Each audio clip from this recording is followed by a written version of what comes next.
Gure Judas egunkaria hartuta, Beijingeko eguneroko gertaeretan interesatuta zeharo. Buah, joña! Hauona, gaur Pekinera zu olimpikoa heltzen da. Hau izugarria da, hau bizitzan behin gertatu daiteke. Tianmenera joan barko naiz, baina nahiko urrun nago, hemendik gara jatzeko garraio bide nahiko eta ezberdinak hartu beharko ditudala.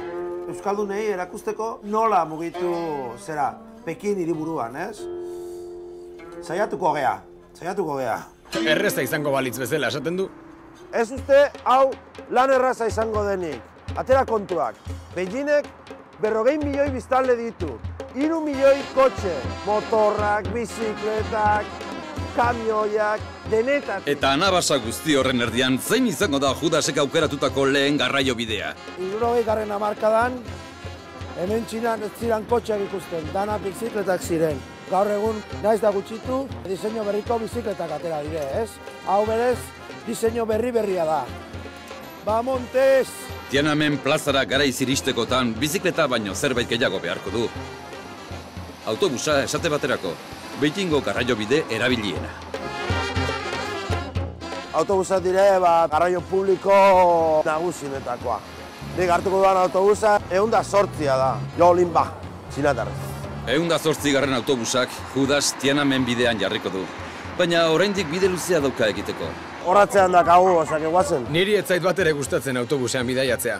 Belaunak aurreko aulkien hiltzatuta, besapeak non nahi.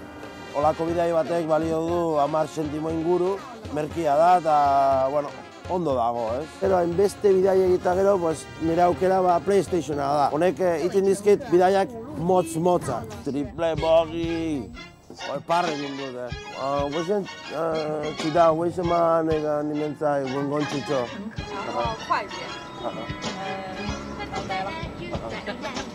Galdetu bat ea zergaitik hartzen du autobusa, eta esan dit, goitzak ordu hauetan, oso erosoa eta oso azkarra dela.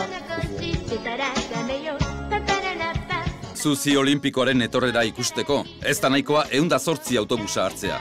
Beijing hiria izugarri handia da, eta batetik bestera mugitzeko garraio bide bat baino gehiago hartu behar izaten da. Hor da, hemen dator bat. Txifu? Hemen ikusten zuenez ez da erreza taxi bat hartzia.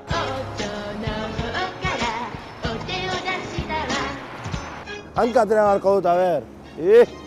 Azkenean hori honena, kasu egin dio.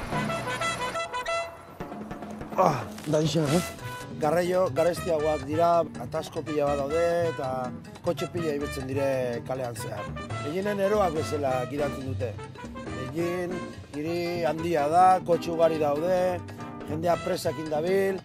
Hemen gabil kotxean, da, ontxe, atasko txikitxo bat dago eta, pixkat urduri nago. Nik ere bero olimpikoa sentitu dezakedan, ez? Zebra bideak hemengo gidarientzako ez dira existitzen.